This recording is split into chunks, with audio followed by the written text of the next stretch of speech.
सुप्रभात बच्चों, online class में आपका स्वागत है। मैं Neeta Chaudhary, Fortune International school से। तो बच्चों, आज हम हिंदी का पद्य भाग पार्ट 9 यानी लास्ट चैप्टर बच्चे काम पर जा रहे हैं, ये एक कविता है, इसको हम पढ़ेंगे। इसमें ये बताया गया है कि बाल मजदूरी के लिए मजबूरी की इस कविता में चिंता प्रकट की गई है। इस कविता में ये बताया गया है कि देश में कुछ बच्चे हैं, वो खेल से, शिक्षा से, जीवन की खुशी से वंचित रह जाते हैं और उन्हें काम करना पड़ रहा है, उन्हें मजदूरी करनी पड़ रही है। इस बात का और भी अधिक दुख होता है कि लोगों ने बाल मजदूरी की जो कुप्रथा है उसको अपना लिया है और बच्चों का दर्द नहीं महसूस होता है, दुख परेशान उन्हें नहीं करता है। इस प्रकार कवि ने बच्चों के लिए गेंद, रंगीन पुस्तकें, खिलौने, विद्यालय, खुले मैदान, बगीचे और घरों के आंगन से के बारे में बताया गया कि वहाँ बच्चे जो खेलते कूदते हैं, वो बच्चे खेलने कूदने स्कूल जाने के बजाय कहाँ जा रहे हैं, काम पर जा रहे हैं। तो देखो ये कविता पढ़ते हैं हम। कोहरे से ढकी सड़क पर बच्चे काम पर जा रहे हैं, सुबह सुबह बच्चे काम पर जा रहे हैं। हमारे समय की सबसे भयानक पंक्ति है ये, भयानक है इसे विवरण की तरह लिखा जाना चाहिए इसे सवाल की तरह। काम पर क्यों जा रहे हैं बच्चे? तो इसमें है हालचाल विवरण का अर्थ होता है हालचाल या वर्णन। तो इसमें कवि कहते हैं कि ये हमारे समय की सबसे भयंकर स्थिति है कि बच्चों को खेलने कूदने की उम्र में क्या करना पड़ रहा है, काम करना पड़ रहा है, मजदूरी करनी पड़ रही है। और इससे भी अधिक भयानक बात यह है कि लोग इस समस्या को सामान्य घटना की तरह वर्णन कर रहे हैं, सामान्य सी बात के रूप में लेकर इस बात को बहुत ही भयंकर मानता है कि लोग बाल मजदूरी की समस्या सुनकर चौंकते नहीं है, चिंतित नहीं होते हैं, वे इसे सामान्य सी बात कहकर अनदेखा कर देते हैं कि छोटे छोटे बच्चे हैं वो बाल मजदूरी कर रहे हैं।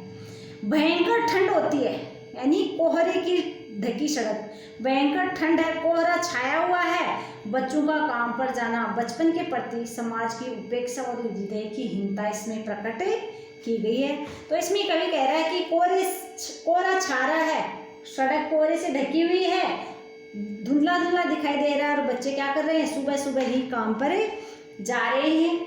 ये सबसे भयानक बात है कि लोग इस समस्या को सामान्य घटना की तरह ले रहे हैं। यानी इसमें यह बताया गया है कि लोग बाल मजदूरी की समस्या को सुनकर चौंकते नहीं, उन्हें अचंभा नहीं होता है, वे इस बात को सामान्य सी बात कहकर अनदेखा कर देते हैं।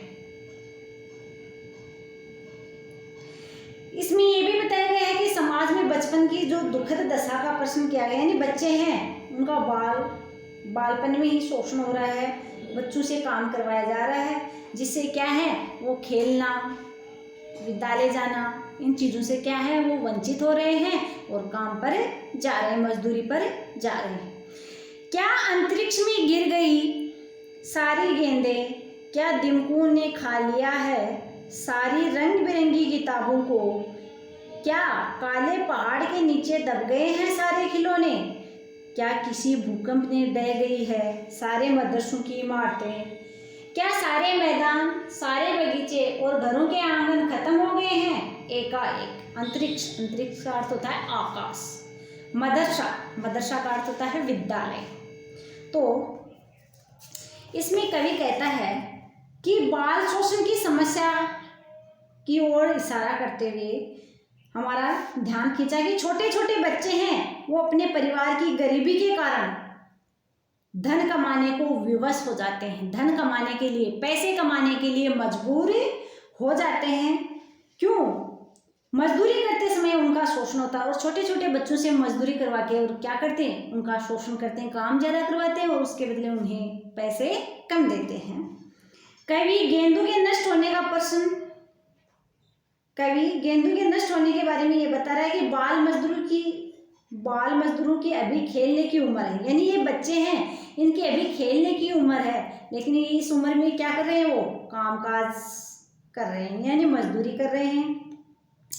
समाज को इस चिंता से अवगत कराना चाहता कवि बाल मजदूरी, जो बच्चों से मजदूरी करवाई जा रही है, उससे समाज को इस चिंता से अवगत कराना चाहता है कवि कि बच्चों को उनका सहज बचपन वापस किया जाना चाहिए, यानी बच्चों से मजदूरी ना करवा के इनके बचपन के दिन लौटाए जाएं, जिससे वो क्या है, खेलने कूदने में अपना जीवन बिताएं। कवि ने इसमें रंगीन किताबें, गेंद, खिलौने, मदरसे, मैदान, बगीचे और आंगन इसलिए चाहता है, क्यों? क्योंकि इसमें छोटे छोटे बच्चे हैं, वो खेल कूद सके, पढ़ सके और अपने बचपन का आनंद ले सके।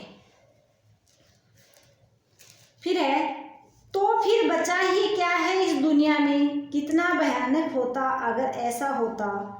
भयानक है, लेकिन इससे भी ज़्यादा यह है कि सारी चीज़ें हस्ब मामूल पर दुनिया की हजारों सड़कों से गुजरते हुए बच्चे, बहुत छोटे छोटे बच्चे काम पर जा रहे हैं। हस्ब मामूल का अर्थ होता है वैसी ही है जैसी की होनी चाहिए। इसमें इस पद में कवि कहना चाहता है कि अगर इस दुनिया में बच्चों के लिए खेलने के लिए गेंद, रंगीन पुस्तकें, खिलौने, विद्यालय, मैदान, बगीचे और आंगन न रहे हों, तो फिर इस दुनिया का फायदा ही क्या है। ऐसा संसार बेकार है जिसमें बचपन को खेलने पढ़ने का मौका ना मिले। कवि इसमें ये कह रहा है कि बच्चों के लिए रंगीन पुस्तकें हैं, खिलौने हैं, बगीचे हैं, आंगन है, अगर ये इनके लिए खेलने के लिए जगह नहीं है तो इस दुनिया से क्या फ़ायदा है। ऐसा संसार तो बेकार माना गया है जिससे बचपन को खेलने पढ़ने का, यानी छोटे बच्चों को खेलने पढ़ने का उसको बचपन में मौका ना मिले, ऐसा संसार बेकार है। कवि की दृष्टि से, कवि की नज़र में आज अधिक भयानक स्थिति यह है कि दुनिया में बच्चों के खेल, मनोरंजन और पढ़ाई के लिए वस्तुओं की कोई कमी नहीं है, किंतु फिर भी अनेक बच्चे लाचार हैं, विवश हैं, वो इन चीज़ों से वंचित रह रहे हैं। क्यों? गरीबी की वजह से उन्हें बचपन में कामकाज करना पड़ रहा है। क्यों? बच्चे क्या हैं, गरीब हैं और गरीबी में उनको ये काम करना पड़ रहा है और अपने बचपन के जो दिन हैं खेलने कूदने के, उनकी जगह उन्हें काम पर जाना पड़ रहा है। कवि ये भी कहना चाहता है कि बच्चों के लिए सारी सुविधाएं समाप्त हो गई होती तो ये बच्चों के लिए बहुत भयंकर मुसीबत होती। कवि कहना चाहता है कि यदि सचमुच बच्चों के लिए सारी सुविधाएं समाप्त हो गई होती हैं तो ये बच्चों के लिए बहुत भयंकर मुसीबत है, कठिनाई है। फिर भी सारी दुनिया क्या है, बदरंग हो जाती है। लोगों को ये, कवि लोगों को एहसास कराना चाहता है, लेकिन फिर भी लोग क्या करते हैं, इन बातों को नज़रअंदाज करते हैं और बच्चों का बालपन में ही मजदूरी करवा करके उनका शोषण कर रहे हैं।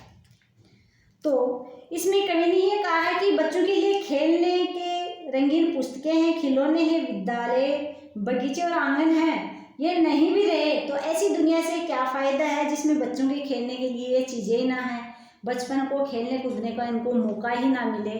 इसलिए कवि ने इस कविता के माध्यम से बच्चों के बचपन के बारे में समाज में अवगत कराया गया है कि समाज में जब इन बच्चों से शोषण करवाया जा रहा है तो वो ऐसी बातों को सुनने की बजाय उसको नज़रअंदाज कर देते हैं और ध्यान से इन बातों को सुनते नहीं हैं। क्यों? जब छोटे छोटे बच्चे हैं, इनके खेलने के, कूदने के और विद्यालय जाने का जो इनका जीवन है, वो जीवन किस में जा रहा है, छोटी उम्र में ही मजदूरी में जा रहा है। और इनको मजदूरी क्यों करनी पड़ रही है? क्योंकि ये क्या है, गरीब है और अपनी गरीबी के कारण वो इन चीज़ों से वंचित रहते हैं और बाल मजदूरी में लग जाते हैं। तो ये कविता है छोटी सी बच्चों, ये कविता एक बार इसका अर्थ आपको भी पढ़ना है और प्रश्नोत्तर आपकी बुक में दिए गए हैं, तो ये प्रश्नोत्तर आपको नोटबुक में भी करने हैं और साथ साथ में भी आपको याद भी करने हैं। आपका हिंदी का गद्य और पद्य भाग दोनों कंप्लीट हो गए हैं। आगे जो एक कृति का पुस्तक है उसके हम चैप्टर पढ़ेंगे अगले वीडियो में। धन्यवाद।